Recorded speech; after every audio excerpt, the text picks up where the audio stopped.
Bulletin में सबसे पहले आपको बताएं, वफाकी वज़ीर ख़जाना शौकत तरीन का कहना है कि mobile phone calls, internet data और SMS पर टैक्स आयद नहीं होगा। मोबाइल फ़ोन सस्ते होंगे।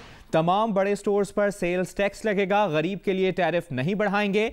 बड़े ताजिरों को पॉइंट ऑफ सेल के तहत निज़ाम में लाया जाएगा। ये भी कहा कि गाहक दुकानदार से पक्की रसीद ज़रूर वसूल करे। पक्की रसीद पर 1 लाख रुपए तक इनामात दिए जाएंगे। आइंदा माली साल 500 अरब रुपए इजाफी टैक्स जमा करने का हदफ है। ये काफ़ी बड़ा कन्फ्यूजन कल क्रिएट हो गया है। हमने बजट के बीच में रखा था कि जो हमारी जो मोबाइल कॉल्स हैं उसके ऊपर 1 रुपया हम बढ़ा देंगे और 3 मिनट के ज़्यादा वाली पे, और SMS के ऊपर 10 पैसे डाल देंगे हम, और इंटरनेट पे भी हम कोई उस पर वो लगा देंगे। वो हम कैबिनेट में गए, कैबिनेट ने प्राइम मिनिस्टर ने कैबिनेट में अपोज किया, so that is of the table. हमने इनामी एक मुकाबला शुरू कर देना और कंज्यूमर को कहना है कि भाई इनसे पक्की पर्ची लो, जो उनका POS है उससे पर्ची निकलेगी वो लो, हमें भेज दो। हर महीने हम जुलाई के से शुरू करेंगे, मतलब अगस्त के पहला महीना जुलाई होगा इंशाल्लाह। 25 करोड़ रुपए के महीने के हम इनामात देंगे। उसको बढ़ाते बढ़ाते मैंने उसको 1 अरब रुपया पर मंथ कर देना है। तो कंज्यूमर जो है वो खुद जाके उसका गला पकड़ेगा, वो कहेगा जी मुझे तो पक्की पर्ची चाहिए। वज़ीर ख़जाना शौकत तरीन ने कहा है कि सऊदी अरब से पेट्रोलियम मसनूआत की खरीदारी के लिए मुज़ाकरात हो गए हैं। ईरान पर पाबंदियां खत्म होने के बाद भी पेट्रोल की कीमतों में कमी का इम्कान है। ये भी कहा कि इंटरनेशनल मार्केट में कीमतें कम होने के बाद ही पेट्रोलियम डेवलपमेंट लेवी में इजाफा किया जाएगा। आपने PDL की जो बात की है ये बिल्कुल बड़ी दुरुस्त बात की है कि अगर 600 अरब रुपये हमने इकट्ठा करना है तो हमें हमारे इस वक्त जो पड़ा हुआ है 8-10 रुपया पड़ा होगा, ठीक है, तो वो इसको तो 25-30 रुपये तक जाना पड़ेगा ना। तो ये हम उस वक्त तक इंतज़ार करेंगे जब जिसकी हमारा ख्याल है कि ये सैंक्शन जैसे ही ये ईरान से जो लिफ्ट होंगी तो वो प्रोडक्शन ज़्यादा करेंगे और ये प्राइसेस यहाँ नहीं रहेंगी, ये नीचे आएंगी। जैसे नीचे आएंगी तो हम उसका जो इम्पैक्ट होगा थोड़ा वो अपने पास रखना शुरू कर देंगे। हमारी सऊदी अरेबिया से एक अंडरस्टैंडिंग हो गई है डिफर्ड टैक्स के ऊपर ऑयल की, वो हम फिर पास करेंगे और वो जो है ये इसको इन्फ्लेशनरी नहीं होगा। अभी आपको ताज़ा और अहम अपडेट दें। सऊदी अरब की वजारत हज ने रवां साल हुज्जाज किराम की तादाद का ऐलान कर दिया है। सऊदी वजारत हज के मुताबिक रवां साल कोरोना के सबब 60,000 अफराद फरीज़ा हज अदा कर सकें। रवां साल कोरोना की वजह से सिर्फ सऊदी अरब में मुकीम अफराद ही हज अदा कर सकेंगे। आपको अपडेट कर रहे हैं, सऊदी अरब की वजारत हज ने रवां साल हुज्जाज किराम की तादाद का ऐलान कर दिया है। सऊदी वजारत हज के मुताबिक रवां साल कोरोना के सबब 60,000 अफराद फरीज़ा हज अदा कर सकेंगे। रवां साल कोरोना की वजह से सिर्फ सऊदी अरब में मुकीम अफराद ही हज अदा कर सकेंगे।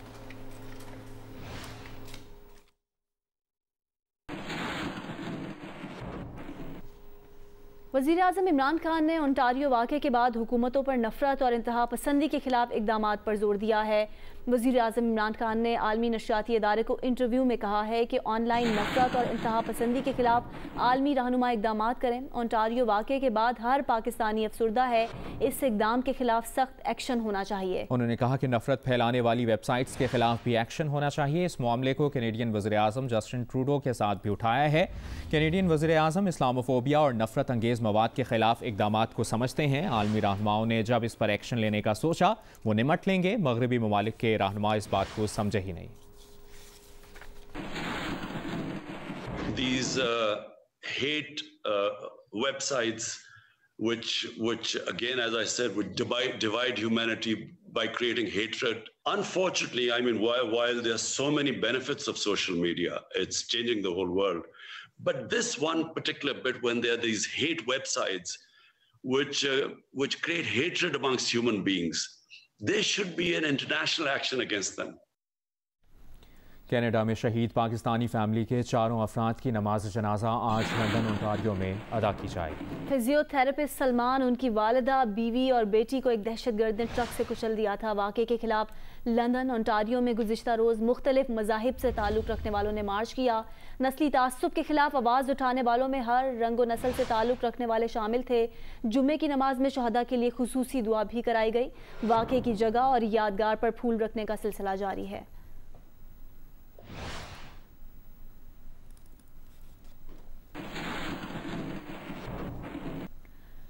सानिहा, कनाडा में शहीद होने वाली खातून मदीहा सलमान का ताल्लुक पेशावर के इलाके सदर से था। मदीहा सलमान ने पेशावर इंजीनियरिंग यूनिवर्सिटी से बैचलर की डिग्री भी हासिल की थी। मजीद बता रही हैं उनके आबाई मोहल्ले में मौजूद जियो न्यूज़ की नुमाइंदा नादिया सुबूही।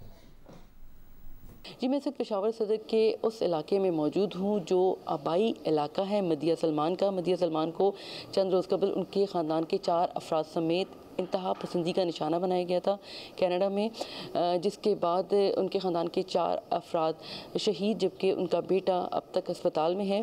पेशावर की अगर हम बात करें तो यहाँ अहले पेशावर जो है बहुत ज़्यादा उनमें गम गुस्सा पाया जाता है। बहुत ज़्यादा वो खफगी का इजहार कर रहे हैं कि इसकी जितनी मजम्मत की जाए वाक़े की कम है, और जो कनाडा में ये वाक़या हुआ है उस पर पूरी दुनिया को मिलकर उसके ख़िलाफ़ आवाज़ उठानी चाहिए और मुल्ज़िम को कड़ी से कड़ी सज़ा दी जानी चाहिए। जी, अभी आपको बताएं, army chief general Qamar Javed Bajwa ने सियालकोट और कोटली का दौरा किया है। ISPR के मुताबिक आर्मी चीफ ने सियालकोट में कोर लेवल वॉर गेम के इख्तितामी सेशन में शिरकत की। आर्मी चीफ को पैरामीटर्स की मनसूबाबंदी और मश्क के तरीक़ाकार पर ब्रीफिंग दी गई। ISPR के मुताबिक वॉर गेम्स कोर की दिफाई ऑपरेशन साइकिल पर मबनी थी। जंगी मशकें रिवायती मैदान जंग के माहौल, पाक फौज के ऑपरेशनल और प्लानिंग के मुताबिक थी। आर्मी चीफ ने बेहतरीन मनसूबाबंदी और ऑपरेशनल रिस्पांस को सराहा। आर्मी चीफ ने फील्ड ट्रेनिंग में शामिल जवानों से भी मुलाकात की। Army chief general Qamar Javed Bajwa को मश्क के बारे में ब्रीफ किया गया।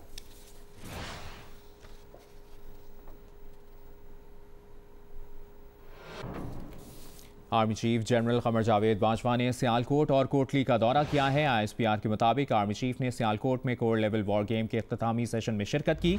आर्मी चीफ को पैरामीटर्स की मनसूबाबंदी और मश्क के तरीक़ाकार पर ब्रीफिंग दी गई। ISPR के मुताबिक वॉर गेम्स कोर की दिफाई ऑपरेशन साइकिल पर मबनी थी। जंगी मशकें रिवायती मैदान जंग के माहौल, पाक फौज के ऑपरेशनल और प्लानिंग के मुताबिक थीं।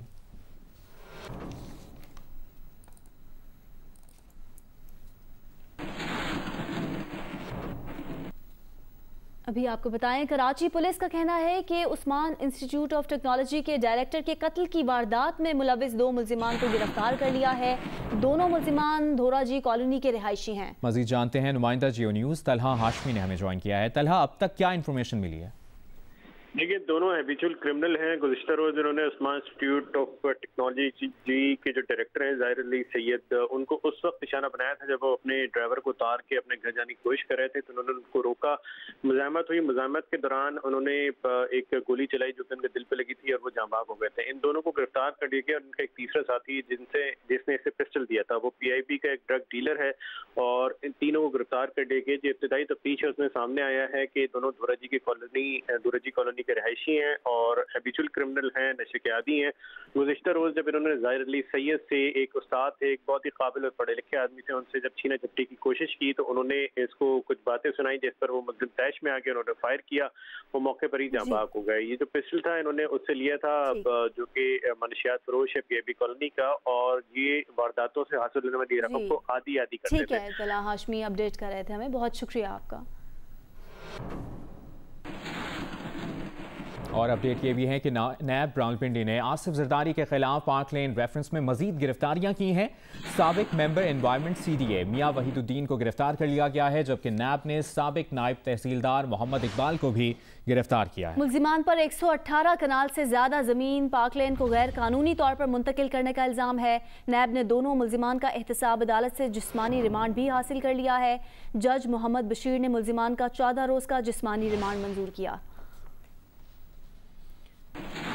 बिलावल भुट्टो जरदारी ने बजट 2021 को अवाम पर माशी हमला करार दे दिया है। महंगाई, बेरोजगारी, गुर्बत, तारीखी है। बजट कैसे अवामी हो सकता है? एक बयान में पीपल्स पार्टी के चेयरमैन ने कहा कि जब पीटीआई बजट पेश कर रही थी तो सरकारी मुलाजमीन महंगाई की दुहाइयां दे रहे थे। साल बदल गया मगर अवाम के हालात ना बदले। बजट आ गया मगर गरीब के घर का चूल्हा आज तक बुझा हुआ है। बिलावल भुट्टो ने कहा कि अवाम जान चुके हैं कि बड़ी बड़ी बातें करना इमरान खान की आदत है। वज़ीर आज़म आम आदमी को रिलीफ फराहम करने में मुकम्मल नाकाम हो चुके। बजट पेश करके इमरान खान ने अपना गरीब और अवाम दुश्मन एजेंडा वाज़ेह कर दिया। उन्होंने कहा कि पीपल्स पार्टी इमरान खान को अवाम के मुआशी कत्लेआम की इजाज़त नहीं देगी।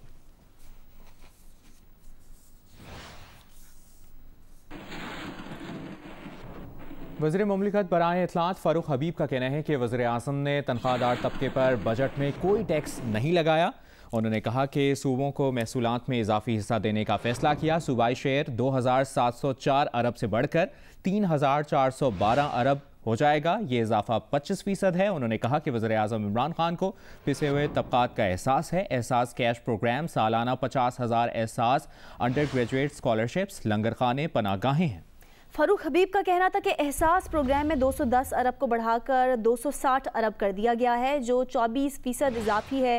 फारूक हबीब ने अपने बयान में कहा कि बिलावल और शहबाज शरीफ खुद बजट तकरीर के दौरान हंगामा आराई और हुल्लड़बाजी करवाते रहे। अहम मौके पर अवाम की बेहतरी और मुल्क की तरक्की से मुतालिक बजट का एक लफ्ज़ भी नहीं सुना।